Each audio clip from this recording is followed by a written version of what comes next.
Question number 10, Sharda, Jamuna और गणेश एक पेढ़ी के साझेदार हैं। तारीख 1/4/2016 को उनकी पूंजी क्रमशः 72,000, 48,000 और 24,000 थी। साझेदारी करार के अनुसार साझेदारों को प्रारंभिक पूंजी पर वार्षिक 5% की दर से ब्याज देना है। आहरण पर वार्षिक 8% की दर देना है। शारदा का मासिक वेतन 700 है। लाभ का आधा भाग साझेदारों के बीच समान हिस्सों में और आधा भाग उनकी प्रारंभिक पूंजी के अनुपात में बांटना है। इतना हम देख लेते हैं, उसके बाद आगे पढ़ते हैं। तो आप इस तरह के वीडियो देखना चाहते हो तो डिस्क्रिप्शन में पूरी प्लेलिस्ट दी है, वहाँ से आप स्टेट और अकाउंट की वीडियो देख सकते हैं। चैनल पर नए हो तो चैनल को सब्सक्राइब करें, जिससे आपको इस तरह के वीडियो प्राप्त हो सकें। साझेदारों का पूंजी खाता बनाना है और साझेदारों का लाभ हानि वितरण खाता भी बनाना है। आप यहाँ पर क्या लिखेंगे, तारीख लिखेंगे। तो हमारी जो तारीख थी 1/4/16 के दिन की तारीख थी, और तो उसको हम लिखेंगे, सॉरी यहाँ गलत लिख गया है, तारीख यहाँ लिखनी थी 1/4/16 और शेष आगे लाए, इस तरह से लिखना है, शेष आगे लाए। तो कितनी पूंजी थी हमने पढ़ा तो 72,000 और जमुना का है 48,000 और उसका है 24,000।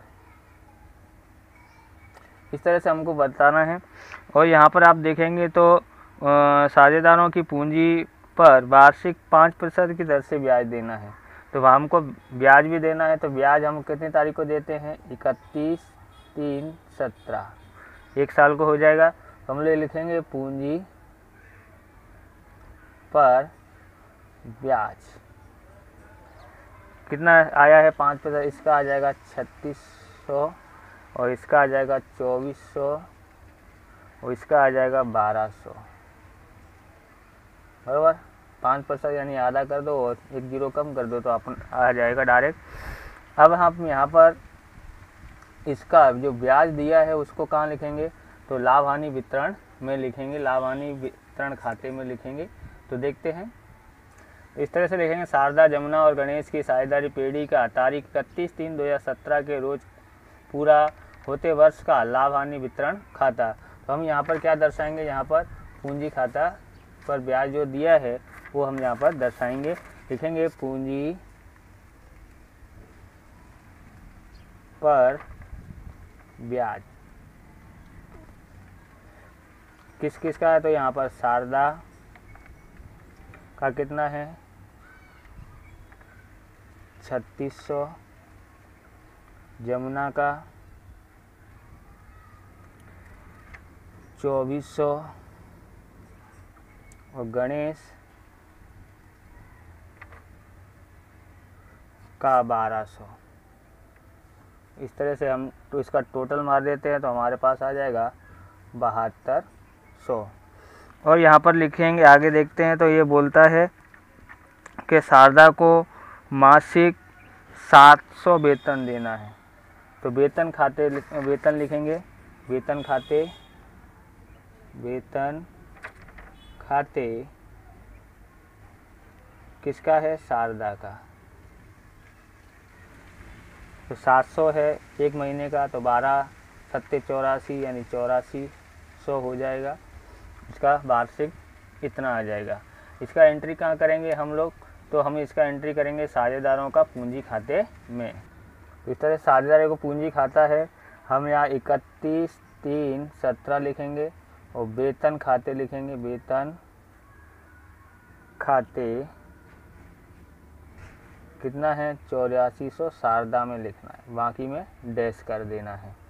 आगे हम देखते हैं, तो हम यहाँ पर लिखते हैं आगे क्या है, तो आगे है यहाँ पर आहरण है। आहरण कब लिया है, तो यहाँ पर देखेंगे तारीख 31/12/2016 को गणेश ने 6000 पेढ़ी में निजी उपयोग के लिए निकाले थे। तो 31/12/2016, तो आहरण खाते लिखेंगे, आहरण खाते किसने लिया है, गणेश ने। तो गणेश में लिखेंगे यहाँ पर, तो गणेश का हम लोग यहाँ पर ज्ञात करेंगे। तो कितना 31/12/2016 यानी कि 3 महीने का ब्याज गिनना है। तो आहरण पर ब्याज कितना दिया है, 8% दिया है।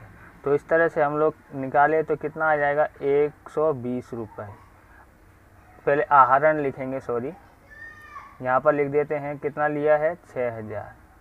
अब आहरण पर ब्याज लिखते हैं, आहरण पर ब्याज, आहरण पर ब्याज कितना हुआ है तो 120 आया है। कब गिना जाएगा 31/3/17 के दिन।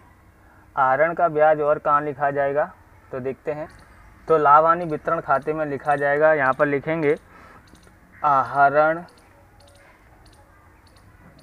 पर ब्याज, तो आहरण पर ब्याज आया है 120। किसका आया है गणेश का, तो गणेश नाम लिख देते हैं। ओके, अब उसके बाद आगे पढ़ते हैं। तो आगे लिखा है आहरण पर ब्याज गिनने के पश्चात परंतु उपर्युक्त अन्य समायोजन करने से पहले तारीख 31/3/2017 को पूरे होने वाले वर्ष का पेड़ी का जो लाभ है 81,600 है।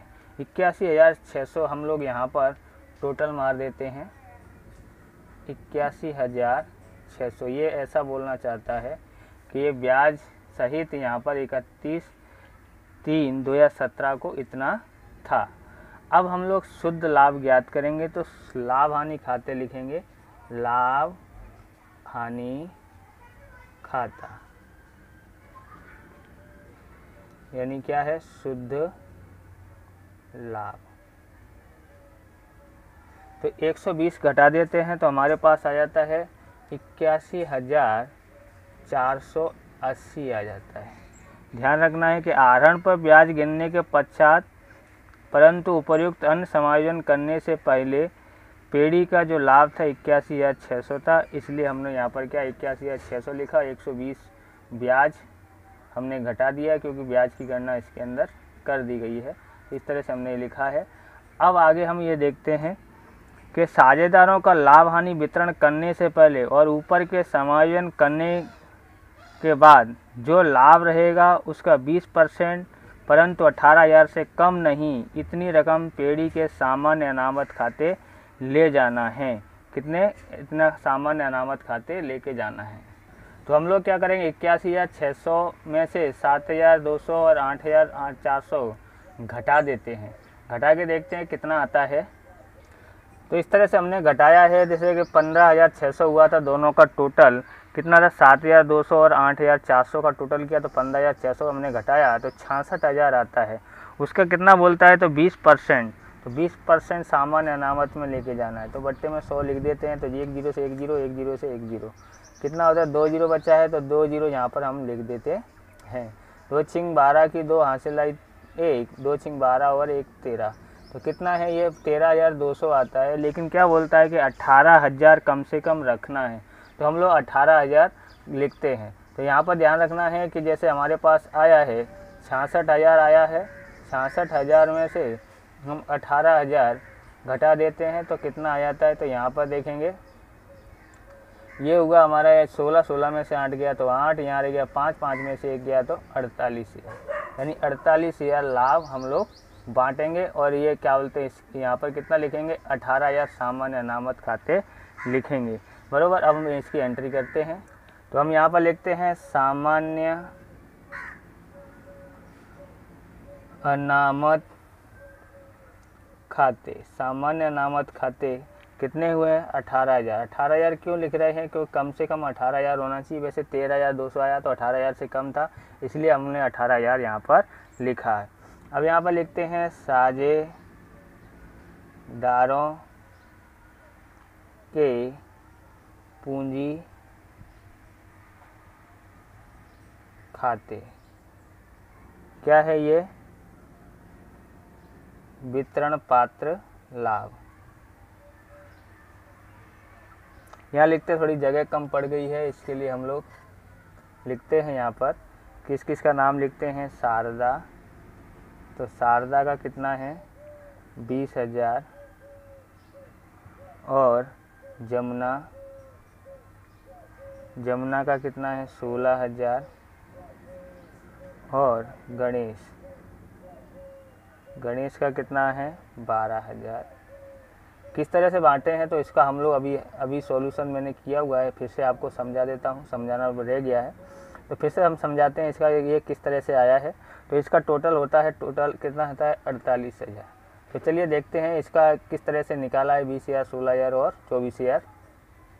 तो आप पहले देखेंगे चौथा पॉइंट पढ़ेंगे कि लाभ का आधा भाग साझेदारों के बीच समान बांटना है और आधा भाग उनकी प्रारंभिक पूंजी के अनुपात में बांटना है। ये चौथे पॉइंट के ऊपर से हम लोग इसका करते हैं। तो सबसे पहले देखो लाभ कितना आया था, हमने देखा 48,000 आया था। 48,000 का आधा भाग कितना होता है, तो 48 का आधा करते हैं तो 24,000 होता है। यानी 24 यानी आधा भाग को कैसे बांटना है, तो समान भाग में बांटना है। तो समान भाग, तो सबका अनुपात कितना होगा, 1:1:1। तो 24,000 का सब बराबर बराबर करते हैं तो 8 या 24 होता है, तो यानी कि 8,000, 8,000 और 8,000, कुल कितना हो गया 24,000। ओके, इस तरह से बांटना है। शेष जो 24,000 भाग है तो 24,000 लिखते हैं, वो कैसे बांटना है, तो पूंजी के प्रमाण में। तो पूंजी के प्रमाण में, तो पूंजी का अनुपात किया था, तो पूंजी का अनुपात ज्ञात करना पड़ेगा। 3:2:1 होता है, मैंने ज्ञात कर लिया है, आप भी ज्ञात कर सकते हैं। तो इस तरह से इस अनुपात में बांटना है। तो 3:2 कितना हो जाता है, 5 और 1 6, 6 से भाग दे देते हैं तो इसमें आ जाता है, 6 से भाग देंगे तो 4,000। अब 4,000 में 3 से गुणा करते हैं तो ये हो जाता है 12,000।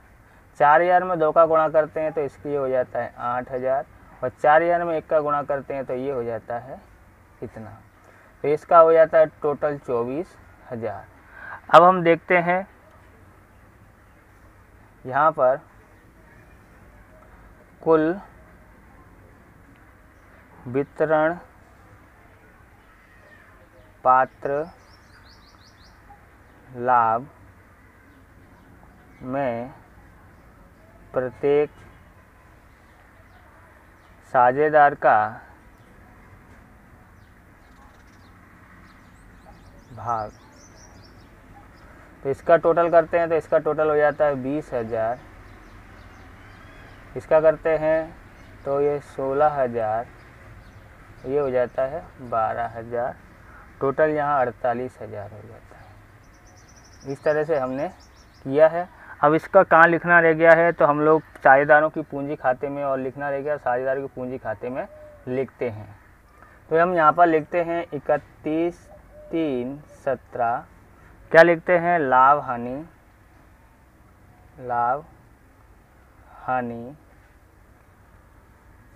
वितरण खाते।